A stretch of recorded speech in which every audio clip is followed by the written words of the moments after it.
இட்லி தோசைக்கு பதிலாக கொஞ்சம் போர் அடிச்சதுன்னா இந்த மாதிரி ஒரு டிஃபன் ட்ரை பண்ணி பாருங்கள். ரொம்ப டேஸ்ட்டாக இருக்கும். நான் இது செய்கிறதுக்காக 1 கப்பு அரிசி மாவு, கடையில் வாங்கின மாவு தான் எடுத்திருக்கேன். இப்போ செய்கிறது பார்க்கலாம். அடுப்பு பற்ற வச்சுட்டு இந்த மாதிரி பேன் வச்சுக்கோங்க. இதில் 1 கப் அரிசி மாவுக்கு 1 டம்ளர் அளவுக்கு தண்ணி எடுத்துக்கோங்க. நம்ம அரிசி மாவு எடுத்துருக்கோம் இல்லையா, அதுக்கு தகுந்த மாதிரி உப்பு போட்டுக்கோங்க. இந்த தண்ணியிலே ஒரே ஒரு ஸ்பூன் குக்கிங் ஆயில் 1 ஸ்பூன் அளவுக்கு போட்டுக்கலாம். பாருங்கள், நல்லா கலந்து விட்டு ஸ்பூனில் அப்புறம் நல்லா தண்ணி கொதிக்கும் போது அரிசி மாவு போட்டு நல்லா கிளறிடுங்க. நம்ம கொழுக்கட்டைக்கு செய்வோம் இல்லையா, அதே மாதிரி பாருங்கள். நல்லா கிளறிட்டு அடுப்பு ஆஃப் பண்ணிவிட்டு கீழே இறக்கி வச்சுட்டு நல்லா மாவு பிசைஞ்சிக்கோங்க. சப்பாத்தி மாவு மாதிரி நல்லா டவ் மாதிரி பிசைஞ்சிக்கணும். கொஞ்சம் ஆறினா வெதுப்பாக வரும்போது நல்லா பிசைஞ்சி எடுத்துக்கோங்க. பாருங்கள், சூடாக இருக்குது, கொஞ்சம் ஆறட்டும்.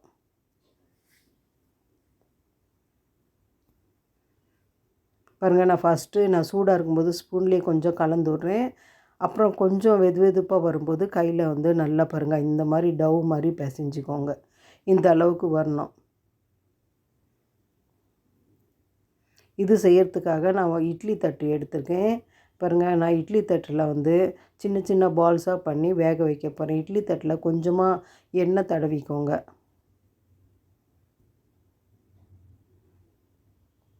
பாருங்கள், இந்த மாதிரி சின்ன சின்ன குட்டி குட்டி பால்ஸாக நீங்கள் செஞ்சுக்கோங்க.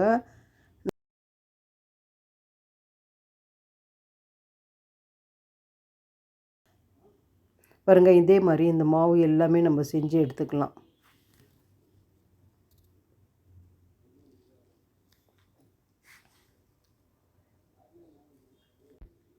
பாருங்கள், இதே மாதிரி எல்லாமே செஞ்சுக்கலாம். கையில் கொஞ்சம் ஒட்டுச்சுன்னா எண்ணெய் தடவிக்கோங்க. கையில் ஒட்டாது. பாருங்கள், இந்த மாதிரி எல்லா மாவுலேயும் நான் செஞ்சுட்டு ஏற்கனவே நான் இட்லி பாத்திரத்தில் தண்ணி வச்சுருக்கேன் அடுப்பில்.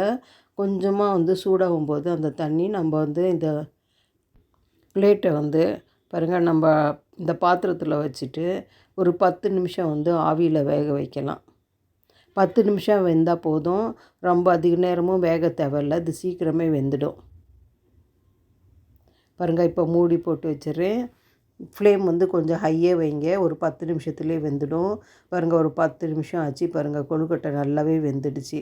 இந்த பால்ஸ் எல்லாமே நல்லா வெந்துடுச்சு. நீங்கள் எப்படி கொழுக்கட்டை செய்கிறீங்களோ அதே மாதிரி வேக வச்சு எடுத்துக்கோங்க. பாருங்கள், இது கொஞ்சம் ஆறட்டும்.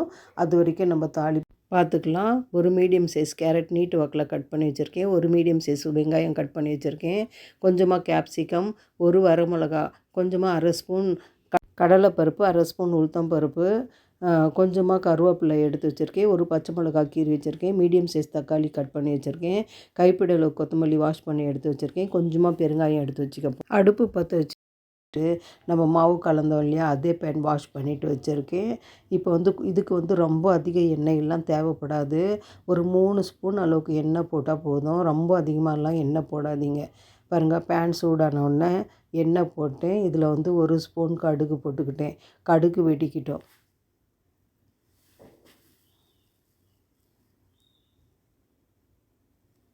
இப்போ கொஞ்சம் ஃப்ளேமை மீடியமில் வச்சுட்டு செய்யுங்க.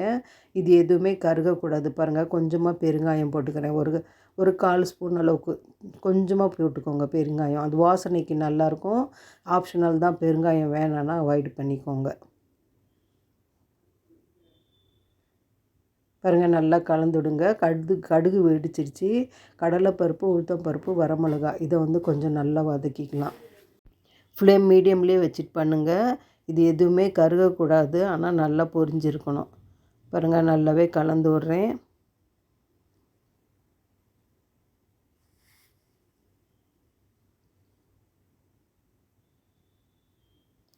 பாருங்கள், பச்சை மிளகா போட்டுக்கிறேன். பச்சை மிளகா நான் உள்ளே விதை எடுத்துகிட்டு போட்டிருக்கேன். குழந்தைங்க சாப்பிட்டாங்கன்னா கொஞ்சம் காரம் சாப்பிட மாட்டாங்க இல்லையா, அதனால் நடுவில் விதை எடுத்துகிட்டு கட் பண்ணியிருக்கேன். பாருங்கள், இதையும் கொஞ்சம் நல்லா வாசனை வர வரைக்கும் வறுத்துக்கோங்க. நான் சின்ன துண்டு இஞ்சி கட் பண்ணி வச்சுருக்கேன். அதுக்கு உங்களுக்கு வீடியோவில் காமிக்கல. பாருங்கள், கொஞ்சமாக இஞ்சி போட்டுக்கோங்க. வாசனை நல்லாயிருக்கும். இது கூட கருவேப்பிலையும் நான் போட்டுக்கிறேன். கருவேப்பிலையும் நான் உடச்சி தான் போட்டிருக்கேன், முழுசாக போடலை. பாருங்கள், இது கொஞ்சம் வெந்துடுச்சு. இப்போ நம்ம வெங்காயம், கேப்சிகம், கேரட் எல்லாமே போட்டு வதக்கிக்கலாம். நல்லா கலந்துவிட்டு வதக்கிக்கோங்க. நல்லா அந்த லோ ஃப்ளேம்லேயே கொஞ்சம் நல்லா வறுபடட்டும் வெங்காயம், கேரட் எல்லாமே. நம்ம வந்து ஏற்கனவே மாவில் உப்பு போட்டிருக்கோம். அதனால் இதில் உப்பு வந்து நீங்கள் பார்த்து போட்டுக்கோங்க. பாருங்கள், ரொம்ப சின்ன சைஸ் தக்காளி தான் நான் கட் பண்ணி வச்சுருக்கேன். உங்கள்கிட்ட பெரிய தக்காளியாக இருந்தால் பாதி தக்காளி அளவுக்கு கட் பண்ணிக்கோங்க. நல்லா கலந்து விடுங்க. பாருங்கள், இப்போ இந்த மசாலாவுக்கு தேவையான அளவு உப்பு போட்டுக்கோங்க. உப்பு வந்து நம்ம அரிசி மாவில் கரெக்டாக போட்டிருக்கோம். அதனால் இந்த மசாலாவுக்கு மட்டும் தேவையான அளவு உப்பு போட்டுக்கோங்க. நல்லா கலந்து விடுங்க. பாருங்கள், நான் எண்ணெய் ரொம்ப குறைச்சி போட்டிருக்கேன். இதை வந்து பெரியவங்களும் தாராளமாக சாப்பிட்லாம். இது நல்லா கலந்து விட்டு பாருங்கள், இது கலர் கொடுக்கறதுக்காக கொஞ்சம் மஞ்சத்தூள் ஒரு 1/4 ஸ்பூன் அளவுக்கு போட்டுக்கிட்டேன். உங்களுக்கு மஞ்சத்தூள் வேணான்னா ஸ்கிப் பண்ணிவிடுங்க. இந்த கலருக்காக நான் கொஞ்சமாக போட்டிருக்கேன்.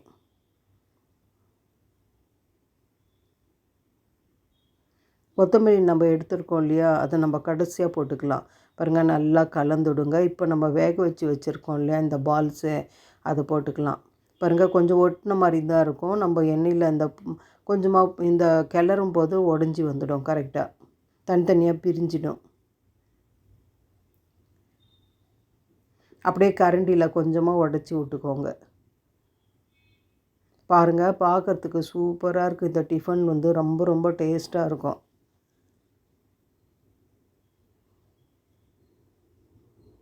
பாருங்கள், நல்லா கலந்து விடுங்க.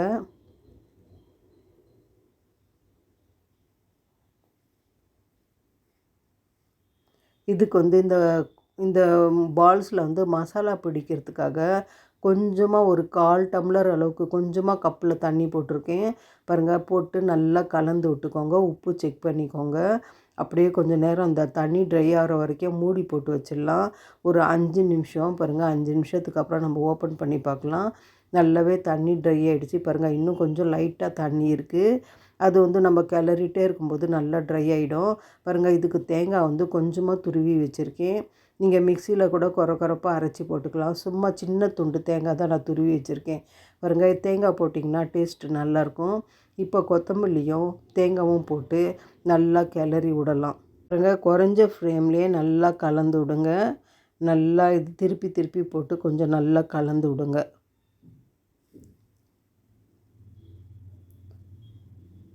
பாருங்கள், மசாலா எதுவுமே அடியில் பிடிக்காத மாதிரி நல்லா கலந்து விட்டே இருங்க.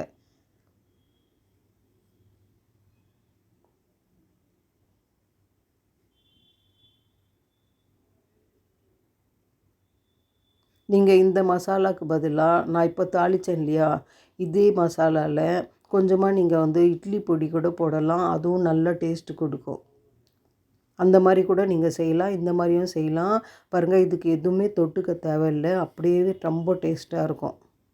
பாருங்கள், அவ்வளோதான். பாருங்கள், நல்லா கிளறி விட்டு தேங்காய் போட்டு கொஞ்ச நேரத்துலேயே நல்லா கிளறி விட்டு அடுப்பு ஆஃப் பண்ணிக்கோங்க. இப்போ பாருங்கள், நான் பிளேட்டில் ட்ரான்ஸ்ஃபர் பண்ணிக்கிறேன். பார்க்குறதுக்கு சூப்பராக இருக்கும். சாப்பிட்றதுக்கும் நல்லாயிருக்கும். பாருங்கள், பார்க்குறதுக்கே கலர்ஃபுல்லாக இருக்கும். இந்த ரெசிபி நீங்கள் போர் அடிக்கும் போதெல்லாம் இந்த மாதிரி ஈவினிங் ஸ்நாக்ஸாக கூட செஞ்சு சாப்பிட்லாம். உங்கள் எல்லாருக்குமே ரொம்ப பிடிக்கும். நீங்கள் இந்த மாதிரி செஞ்சு பாருங்கள். ரொம்ப ரொம்ப டேஸ்ட்டாக இருக்கும் இந்த டிஃபன். எப்போ இட்லி தோசைன்னு தான் நம்ம சாப்பிடுவோம். இந்த மாதிரி நீங்கள் டிஃப்ரெண்ட்டாக நீங்கள் செஞ்சு பாருங்கள். எல்லாருக்குமே ரொம்ப பிடிக்கும். பாருங்கள், எப்படி இருக்குது பாருங்கள். நான் உடச்சி காமிக்கிறேன் பாருங்கள். உள்ளே வந்து ரொம்ப சாஃப்டாக இருக்கும். நம்ம எண்ணெய் போட்டு மாவு பிசைஞ்சிருக்கோம் இல்லையா, அதனால் நல்லா சாஃப்டாக இருக்கும். நீங்களும் இந்த மாதிரி செஞ்சு பாருங்கள். ரொம்ப ரொம்ப டேஸ்ட்டாக இருக்கும். டிஃப்ரெண்ட்டாக இருக்கும். என் சமையல் உங்களுக்கு பிடிச்சிருந்ததுன்னா கௌசி குக்கிங் சேனலுக்கு லைக் பண்ணுங்கள், கமெண்ட் பண்ணுங்கள், ஷேர் பண்ணுங்கள், சப்ஸ்கிரைப் பண்ண மறந்துடாதீங்க. அடுத்த சமையலில் பார்க்கலாம்.